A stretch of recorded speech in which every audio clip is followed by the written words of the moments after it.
位觀眾大家好，歡迎收睇26分鐘見證實錄。喺2月14號，俄羅斯以進行特別軍事行動為理由，向鄰國烏克蘭發起全面嘅軍事入侵。呢一次亦都係自第2次世界大戰以嚟喺歐洲發生過最大規模嘅軍事行動。俄羅斯嘅舉動除咗為全球政治局勢帶嚟一個震撼彈之外更加係對實際受襲嘅烏克蘭以及當地嘅居民造成一場人道災難。大批嘅民眾向西方鄰國逃難。咁究竟該國境內嘅情況係點嘅呢？而當地嘅居民目前嘅需求又係乜嘢呢？2月24號，俄羅斯總統普京發起全國電視講話。Дорогие друзья, сегодня вновь считаю необходимым вернуться。普京聲稱喺烏克蘭境內出現極右民族主義同埋新納粹主義，並對該國嘅親俄民眾造成生命威脅，因此要軍事介入，保護烏克蘭當地人民。Мною принято решение о проведении специальной военной операции。俄羅斯總統普京尋晚下令採取軍事行動，俄軍從東南北3個方向入侵烏克蘭，發動海陸空襲擊。一夕之間，和平嘅街頭就變成一片頹垣敗瓦。面對俄羅斯嘅入侵，烏克蘭全國上下團結反抗。Всі ми тут, наші військові тут, громадяни суспільства тут, всі ми тут. Захищаємо нашу незалежність, нашу державу. І так буде й далі. 喺兩軍短兵相接嘅背後，就有唔少無辜嘅平民受到波及。But the people of Ukraine have started to spend their nights in these bomb shelters, and they're all trying to flee westwards to the borders, but the trains are overfilled and the roads are blocked. 目前已經有數以百萬嘅烏克蘭人以難民身份逃往波蘭、羅馬尼亞等北約成員國。即使成功逃離衝突區域，對於被逼離鄉別井嘅烏克蘭人嚟講，問題又係咪已經得以解決呢？Come to a place where they have no idea what they're necessarily going to do. A lot of people are going across the EU borders, but they're not equipped yet either to deal with the massive humanity. 戰火無情，喺呢個時刻，烏克蘭人嘅最大願望係乜嘢呢？ Death, the destruction, and the terror that's being raised on the Ukrainian people stops.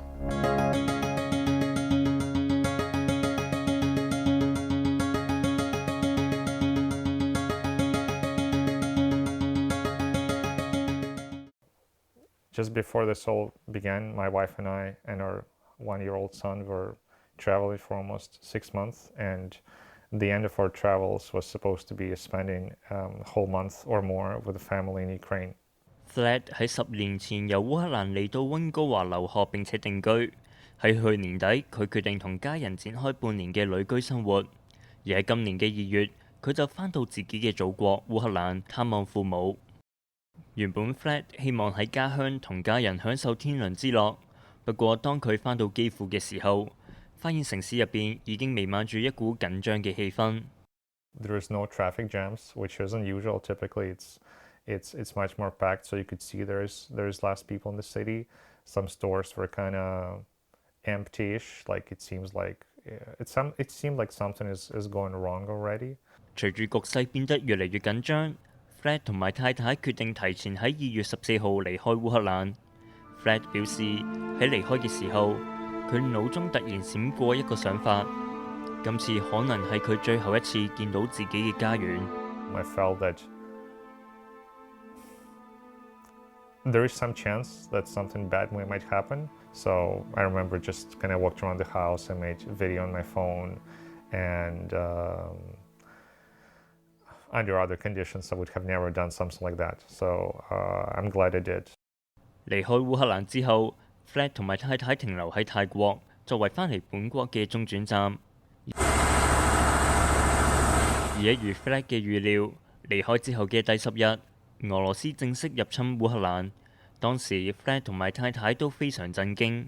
It was pretty pretty hard to believe that this is happening not just in the eastern part of Ukraine, but those things are actually happening in Kiev, which is the capital and quite far from any previously dangerous regions. Flat 喺烏克蘭嘅家人喺入侵之前已經有共識，一旦爆發戰爭，佢哋就會先聚集一齊，然後向烏克蘭西面逃走。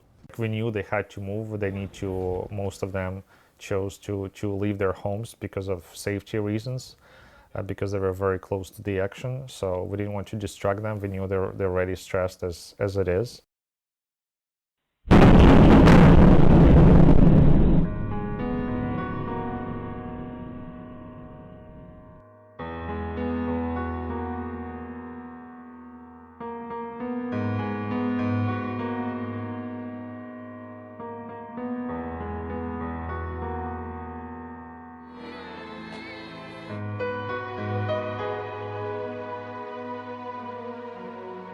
Destroyed buildings, destroyed infrastructure.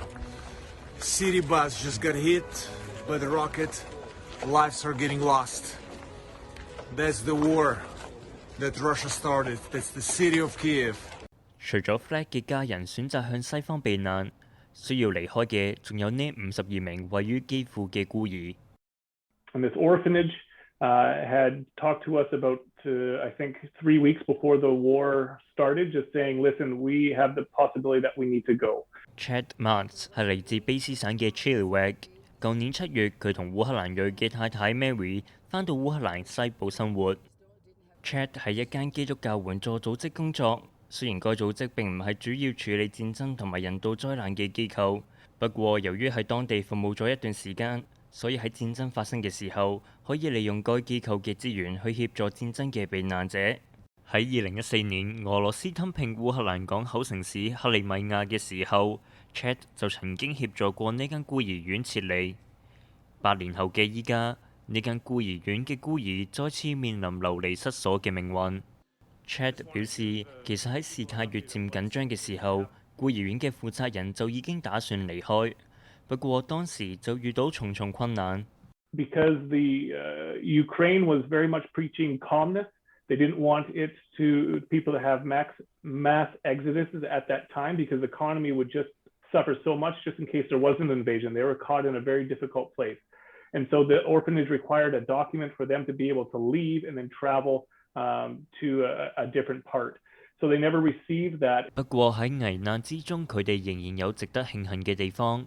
They felt really a strong prompting that they needed to fuel up their vehicles.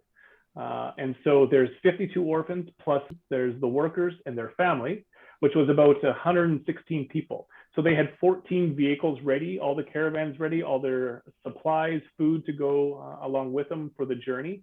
And they decided that the night before to fill up their vehicles.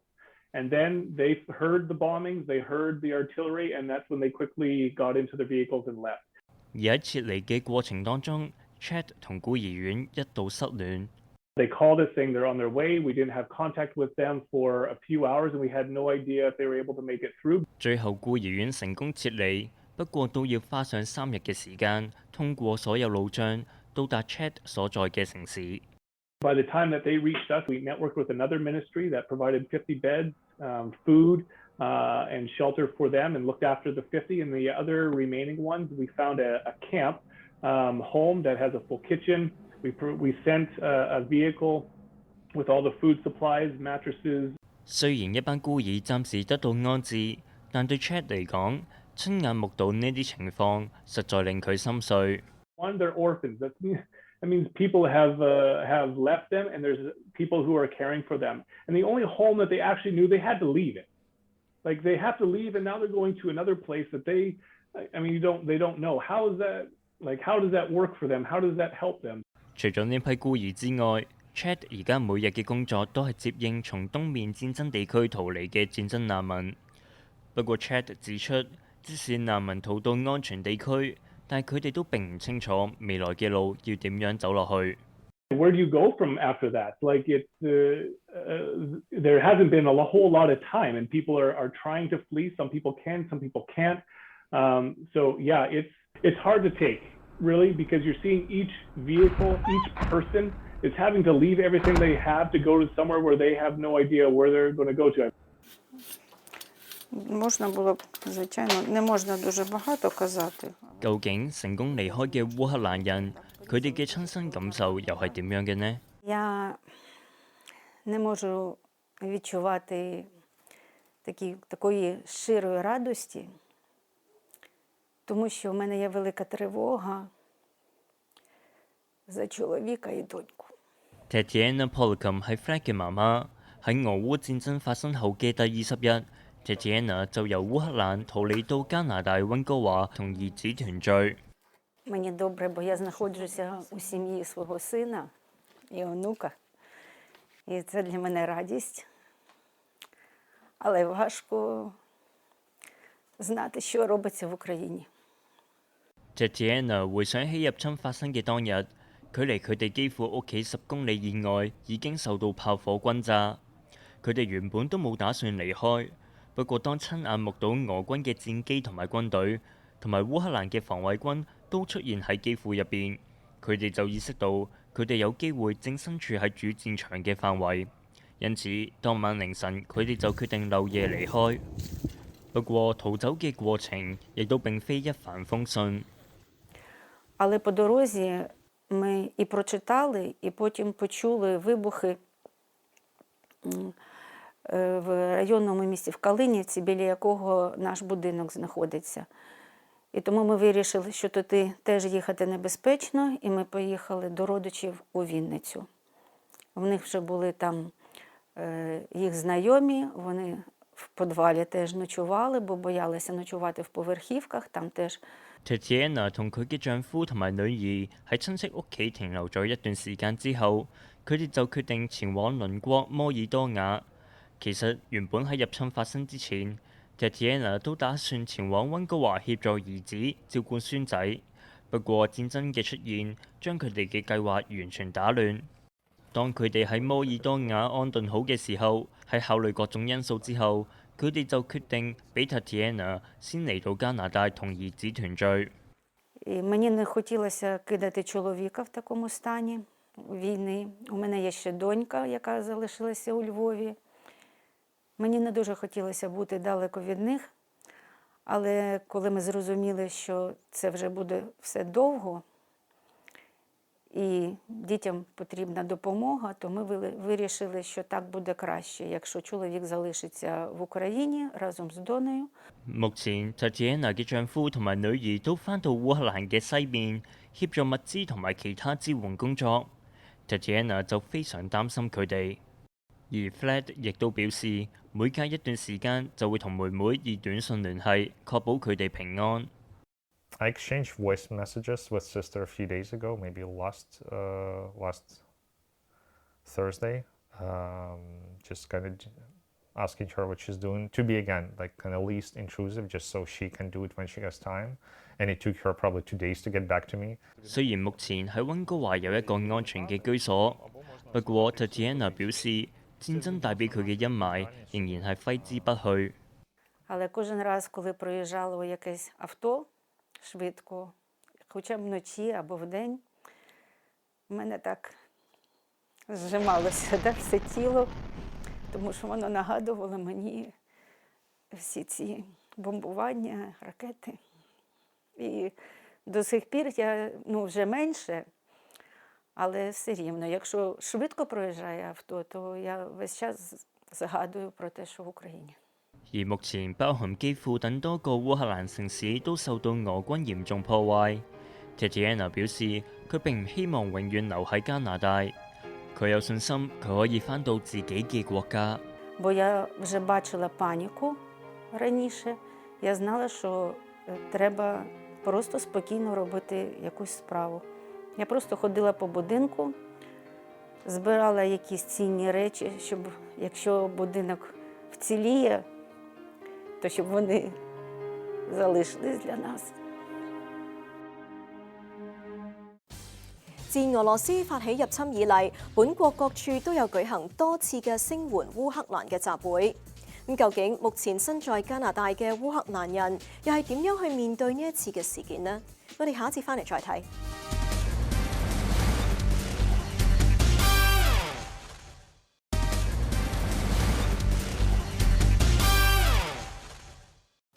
歡迎翻嚟節目時間。加拿大作為擁有全球第3大烏克蘭裔人口嘅國家，咁居住喺本國嘅烏克蘭裔人士面對家鄉被入侵嘅情況，佢哋嘅心情係點嘅呢？而身在加拿大同家鄉相隔超過7500公里嘅情況之下，佢哋又正在用啲乜嘢嘅途徑去支持自己嘅祖國呢？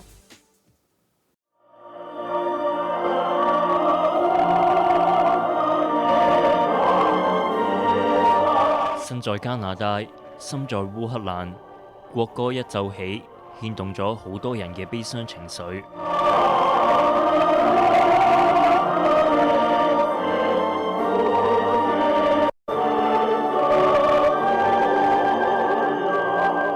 Shock, disbelief, and now I think mostly I'm angry.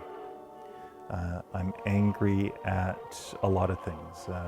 First and foremost, the fact that my cultural homeland, Ukraine, has been invaded for no reason whatsoever. Eugene Lepenis 係列治文 Ivan Franko 烏克蘭社區協會董事，佢係本國第2代烏克蘭裔移民。雖然佢係喺本國出世，不過咁樣無損佢對烏克蘭裔嘅身份認同。Our brothers and sisters, cultural brothers and sisters in Ukraine are living through this 24/7. 自入侵發生開始以嚟，Eugene每日全天候式留意有關烏克蘭嘅新聞同埋消息。不過持續不斷咁接收資訊，卻帶俾Eugene一種隔岸觀戰嘅無力感。I found that I can't watch it as much anymore. The images coming out of Ukraine are horrific, and they're devastating on people emotionally. And as much as it's difficult, I have had to turn away. Eugene 所屬嘅烏克蘭社區協會就有舉行一啲籌款活動，喺經濟上支援烏克蘭。We have what are called our Saturday sales. So if anybody is interested in buying traditional Ukrainian pierogies, cabbage rolls, other foodstuffs, we ask you to come and support. A portion of those proceeds are going to Ukraine. We have a donation jar which has been overflowing with donations. 喺今次入侵發生之後，本國大量嘅烏克蘭裔民眾都踴躍聲援烏克蘭。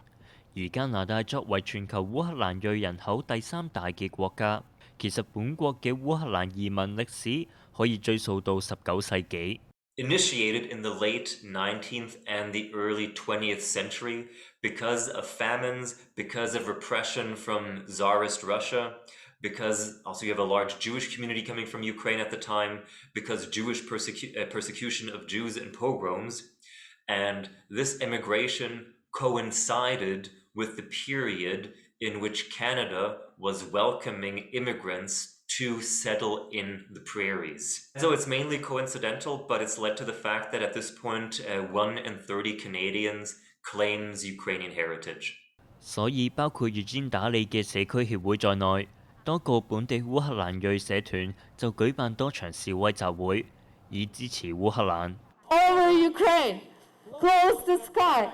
Over Ukraine. Not just Ukrainians, but multi-ethnic support provides us all strength.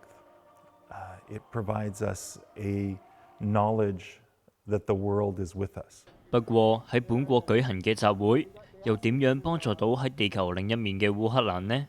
The pictures and the videos of these rallies will be shared on social media, and ultimately those pictures will make it back to Ukraine. And the people who are in Ukraine, fighting, trying to live, see these pictures, and it strengthens them. They know they're not alone, and that's why the rallies are important. The Ukrainian rally was my first time going to the protest in general, and was an unbelievable experience because the Anna Shabina 係卑斯大學嘅烏克蘭裔學生，自入侵發生開始以嚟，佢就同樣都係嚟自烏克蘭家庭嘅大學同學 Shanai Munim 一直關心住家鄉嘅情況。喺喺戰爭發生嘅時候，佢哋兩位都各自有屋企人身處烏克蘭。I have two grandmas in Ukraine. The one that you are talking about is in Volnovakha. My stepmother, she's Ukrainian. So my stepmom, my half-sister, and her grandmom were in Ukraine at the time, and they're very, very close to me. And we've lived there for the last 10 years. 面對同樣嘅戰爭困境，兩位大學生嘅屋企人各自做出唔同嘅決定。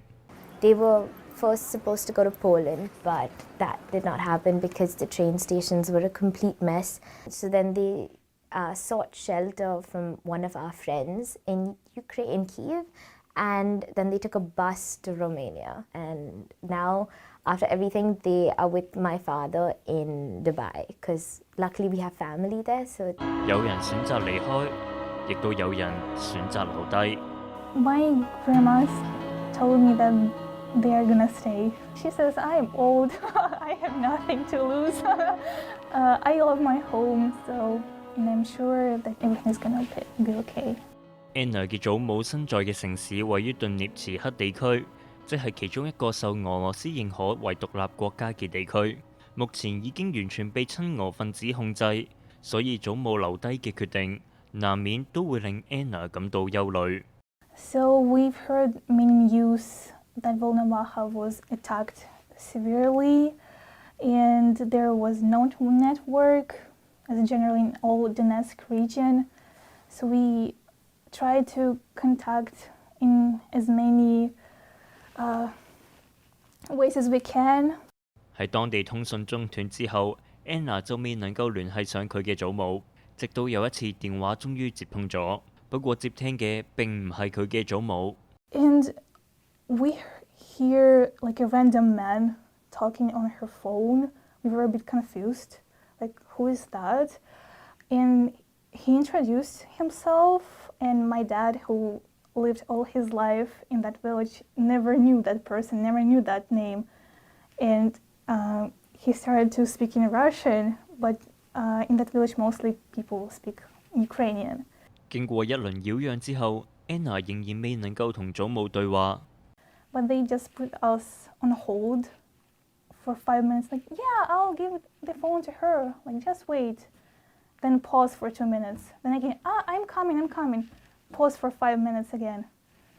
So that was confusing, and my dad was very stressed because his mom. 不過就喺接受訪問之前嘅一刻 ，Anna 就收到佢祖母平安嘅消息。One of our relatives were able to get to the village and saying that they're okay, thankfully, even though the windows were broken in the house. So I'm very thankful for that and to know that my grandma is safe. Anna 同埋 Shania 得知佢哋嘅家人安全之後，身在卑斯省嘅佢哋亦都開始諗辦法幫助烏克蘭。佢哋早前就受到卑斯大學中歐及東歐研究助理教授 Florian Gessner 嘅邀請，出席一個有關烏克蘭局勢嘅研討會，分享佢哋嘅經歷。But I feel like the most important thing in these situations is to get the correct information. 佢哋發現喺卑斯大學入邊並冇一個屬於烏克蘭裔學生嘅學會，因此佢哋正嘗試舉辦一啲活動，提高校內師生對目前烏克蘭被入侵嘅關注程度。We've been trying to get people to come together and do a fundraiser. We were thinking of one potential idea was to screen a Ukrainian film as a fundraiser. I think both of us, Anna and I both want to do as much as we can to help out.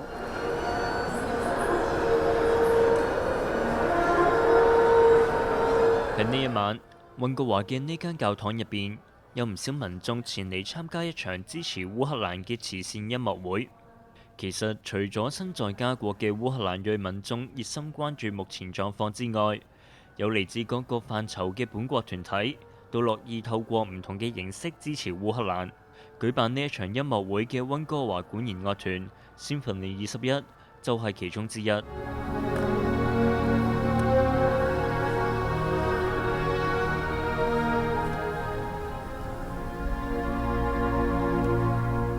There's an energy in the air tonight. The music we've chosen, we focused on our pieces being surrounded by peace, unity, and togetherness.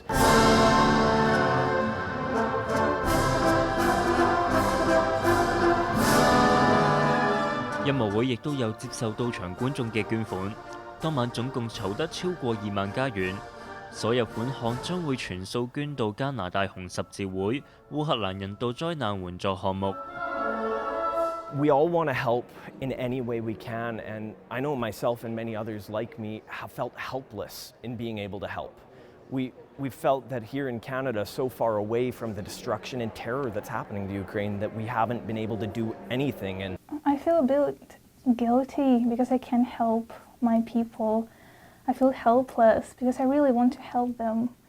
But even sometimes people from very Ukraine can't help them. I feel that music can evoke the emotions, bring us to a place where we can try and relate, try and stand together, and try and find a way to help. Please rise for the Ukrainian national anthem.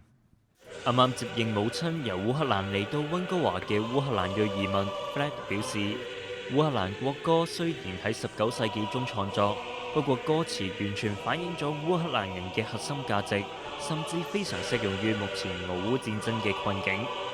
Ukraine's glory and freedom still survive. Fate will smile on us, young brothers. Our enemies will perish like water drops in the sun. Let us, brothers, ride on our side. We will lay down our souls and bodies for our freedom. And let's show that we, brothers, are of the Cossack. We will lay down our souls and bodies for freedom. And let's show that we, brothers, are the Cossack family. Glory to Ukraine. Stand with Ukraine! Stand with Ukraine! 好啦，今集嘅節目時間呢又差唔多啦。咁如果觀眾對我哋嘅節目有啲乜嘢意見嘅話，係好歡迎大家以電郵嘅方式同我哋聯絡㗎。咁如果想重溫翻今集嘅節目，亦都可以上到去我哋嘅網站，點擊節目重溫一欄。下星期同樣時間再同大家見面，晚安。